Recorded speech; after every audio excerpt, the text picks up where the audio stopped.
હૈદરાબાદના સંધ્યા theatre કેસમાં સાઉથના superstar અને પુષ્પા 2 ફિલ્મના એક્ટર અલ્લુ અર્જુનની મુશ્કેલી વધી પોલીસે અલ્લુ અર્જુનની ધરપકડ કરી કોર્ટે 14 દિવસની જ્યુડિશિયલ કસ્ટડીમાં મોકલવાનો આદેશ આપ્યો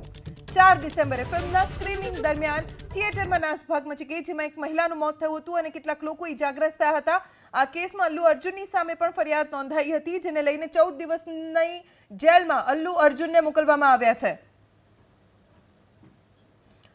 પુષ્પા 2 ફિલ્મની સ્ક્રીનિંગ વખતે અલ્લુ અર્જુનને જોવા માટે